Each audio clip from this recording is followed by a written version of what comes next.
Hey folks, welcome to my channel நம்ம talkies. இன்னைக்கு நாம பார்க்க போற டிஷ் என்னன்னு கேட்டீங்கன்னா ஒரு கிறிஸ்பியான டேஸ்டியான வாழைக்காய் சிப்ஸ். பாருங்க எப்படி வந்திருக்கு அப்படின்னு. ஸோ வாங்க வீடியோக்குள்ள போவோம். தேவையான மெயின் இன்கிரீடியன்ட் வாழைக்காய். ஸோ அந்த வாழைக்காயோடைய அந்த ரெண்டு எண்டு பகுதிகளை நல்லா ஒரு கத்தியால் எடுத்து கட் பண்ணி வச்சுட்டேங்க. பாருங்க 3 வாழைக்காய் வச்சு நம்ம இந்த சிப்ஸ் செய்கிறோம். ஸோ ஃபஸ்ட்டு அந்த ரெண்டு பக்கமும் நல்லா கட் பண்ணிக்கோங்க. அடுத்தது இந்த தோலை நீங்கள் ஒரு பீலரால் இந்த மாதிரி நீங்கள் ஸ்லைஸ் அவுட் பண்ணுங்க. ஸோ இதை நீங்கள் யூஸ்வலாக வீட்டில் பொரியல் பண்ணும்போது வாழைக்காய் அடித்து பொடி மாசோ இல்லை பொரியலோ பண்ணும்பொழுது நம்ம அந்த தோலை கையால் தான் எடுப்போம். இந்த சிப்ஸுக்கு நம்ம அட்வைஸ் என்னென்னா நீங்கள் ஒரு பீலர் யூஸ் பண்ணுங்கள். ஸோ பாருங்கள் 3 வாழைக்காய் 1 by 1 பீலர் வச்சு இந்த மாதிரி தோலை எடுத்துருங்க. சரிங்களா? ஸோ இந்த வாழைக்காய் பார்த்தீங்கன்னா ரொம்ப நேரம் நீங்கள் இந்த அட்மாஸ்பியர், அதாவது வெளியில் நீங்கள் இந்த மாதிரி வச்சுருந்தீங்கன்னா தோல் எடுத்த பிறகு அதனுடைய கலர் மாறிடும். ஏன்னா அது அட்மாஸ்பியரோட கெமிக்கலி ரியாக்ட் பண்ண ஆரம்பிச்சிடும். ஸோ அதை அவாய்டு பண்ணுறதுக்காக இந்த ப்ராசஸை நீங்கள் எவ்வளோ சீக்கிரம் முடிக்க முடியுமோ அவ்வளோ சீக்கிரமாக முடிச்சிருங்க. ஏன்னா அதுக்கப்புறமா நம்ம இதை தண்ணியில் போட போகிறோம், மஞ்சள் தண்ணியில். ஸோ 3 வாழைக்காய் நான் போட்டேன்னா கிட்டத்தட்ட ஒரு ரொம்ப கம்மியான குவான்டிட்டி தான் வரும் சிப்ஸு.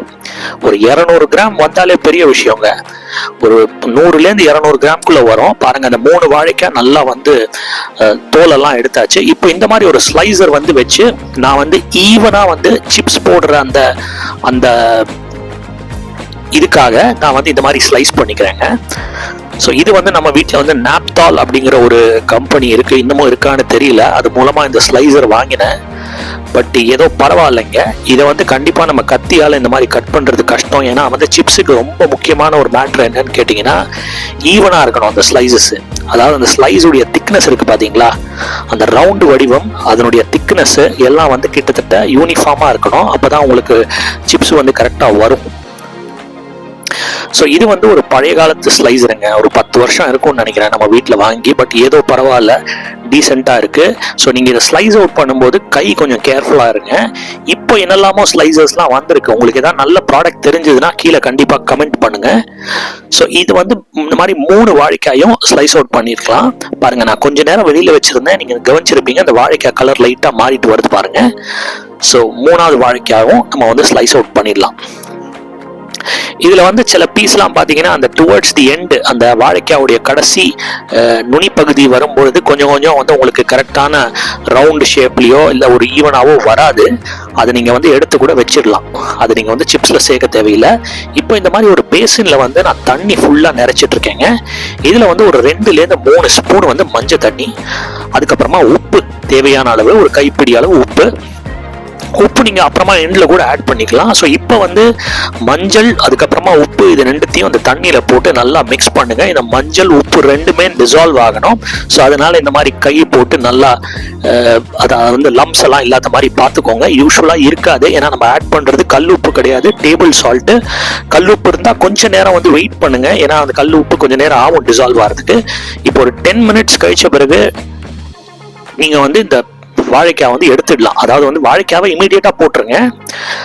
ஒரு 10 to 15 மினிட்ஸ் வெயிட் பண்ணுங்க. அந்த வாழைக்காயோட கலர் நமக்கு சேஞ்ச் ஆகும். அதுக்கு வாழைக்காய் நல்லா மூங்கணும். பாருங்க, இந்த மாதிரி ஒரு ஃபோர்க் எடுத்து அதை நான் மூங்க வைக்கிறேன். வாழைக்காய் யூஸ்வலா ஃப்ளோட் தான் ஆகும். ஆனாலும் நீங்க என்ன பண்ணணும்னா லைட்டா அந்த வாழைக்காய், எல்லா வாழைக்காயும் அந்த ஸ்லைஸும் மூங்கினா மாதிரி அட்லீஸ்ட் 1-2 வாட்டியாவது அது உள்ள மூங்கிட்டு வெளியில வரணும். அப்பதான் கரெக்டா அந்த மஞ்சள் பொடியும் அந்த உப்போடைய ஃபிளேவரும் அதுக்குள்ள இறங்கும் இல்லையா? ஸோ பாருங்க, ஒரு 10 நிமிஷம் அப்படியே ஊற வச்சிருங்க. மீன்வைல் இது ஒரு ஒயிட் கிளாத் நான் எடுத்திருக்கேன். ஆக்சுவலா ஒரு பழைய வேஷ்டி. ஸோ இது பாருங்க அப்படியே ஊறிட்டு இருக்கு. ஒரு 10 நிமிஷம் முடிஞ்ச பிறகு இந்த மாதிரி ஒரு கரண்டியில இதை நீங்க எடுத்துருங்க. ஃபர்ஸ்ட் இந்த வாட்டரை ட்ரெயின் அவுட் பண்ணிடுங்க. அதன் பிறகு இதுல இந்த துணியில நீங்க உணர்த்திருங்க. ஸோ உணர்த்துறதுக்கு எதுக்குன்னா, நீங்க வாட்டர் ட்ரெயின் அவுட் பண்ணியாச்சு, பட் ஸ்டில் கொஞ்சம் மாய்ஸ்சர் கண்டென்ட் அந்த சிப்ஸ்குள்ள இருக்கும் இல்லையா? ஸோ அதை நீங்க இந்த மாதிரி இந்த துணியில கொஞ்ச நேரம் உணர வச்சீங்கன்னா அது எல்லாமே அப்சர்வ் ஆயிடும், அந்த துணி அப்சர்வ் பண்ணிக்கும். ஸோ இதெல்லாம் இந்த மாதிரி இருக்கக்கூடாது, ஒன்னொன்னா தனித்தனியா அடுக்கி வைக்கணுங்க. ஸோ இந்த சிப்ஸ் செய்வதற்கு கொஞ்சம் பொறுமை தேவை. இதை பாருங்க, எல்லாத்தையுமே தனித்தனியா அரேஞ்ச் பண்ணி வச்சிருக்கேன். ஒரு 10 மினிட்ஸ் கழிச்ச பிறகு அது அப்படியே ட்ரை ஆகிடும், அதில் இருக்கிற மாய்ஸ்சர் கண்டென்ட்லாம் வெளியில் போயிடுச்சு. போ இந்த மாதிரி ஒரு பிளேட்டில் மறுபடியும் ஒன்றுக்கு ஒன்று ஒட்டாமல் தனித்தனியாக அரேஞ்ச் பண்ணிக்கோங்க. ஏன்னா நம்ம இப்போ எண்ணெயை காய வச்சிருக்கோம். ஹை ஃப்ளேமில் இதை குக் பண்ணுங்க. லோ ஃப்ளேம்லையோ மீடியம் ஃப்ளேம்லையோ குக் பண்ணிங்கன்னா ரொம்ப நேரம் ஆயிரும். ஸோ ஹை ஃப்ளேமில் குக் பண்ணுங்க.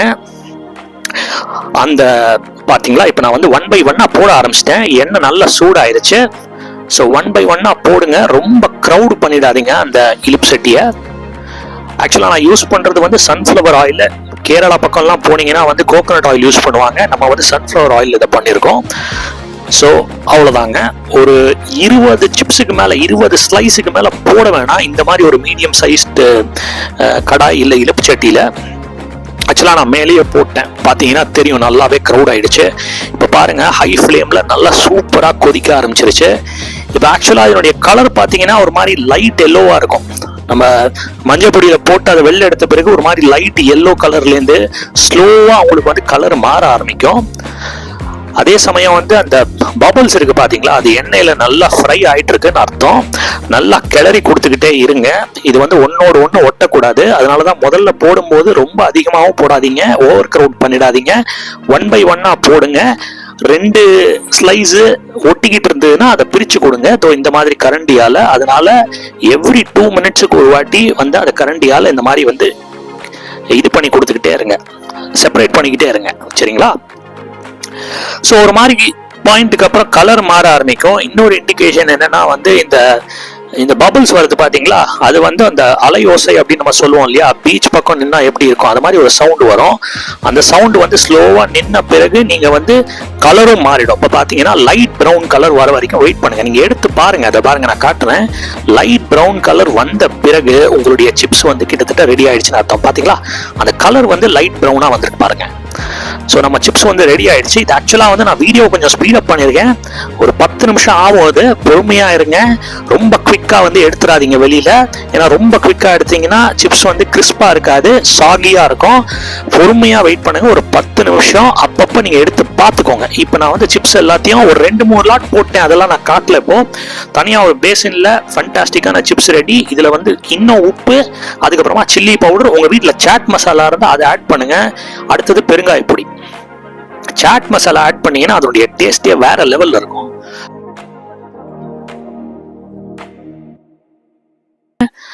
இதில் நான் வந்து சாட் மசாலா ஆட் பண்றேன். இது எல்லாத்தையும் போட்டுட்டு நல்லா வந்து இந்த மாதிரி பண்ணுங்க, டாஸ் பண்ணி கொடுங்க. அப்பதான் நம்ம ஆட் பண்ண பொடி எல்லாம் நல்லா மிக்ஸ் ஆகும் சிப்ஸ்ல. கொஞ்ச நேரம் டாஸ் பண்ண பிறகு அவ்வளோதாங்க, ஃபண்டாஸ்டிக்கான கிறிஸ்பியான வாழைக்காய் சிப்ஸ் ரெடி ஆயிடுச்சு. ஸோ நீங்கள் வந்து இந்த சிப்ஸை வீட்டில் செஞ்சு பாருங்கள். அதுக்கப்புறமா நீங்கள் வெளியில் சிப்ஸ் வாங்கவே மாட்டீங்க, வீட்லேயே செஞ்சு சாப்பிடுவீங்க. தேங்க்ஸ் ஃபார் வாட்சிங் my channel. Do like and subscribe. மீண்டும் ஒரு அற்புதமான காணொலியில் சந்திப்போம். நன்றி மக்களே, வணக்கம். தேங்க்யூ.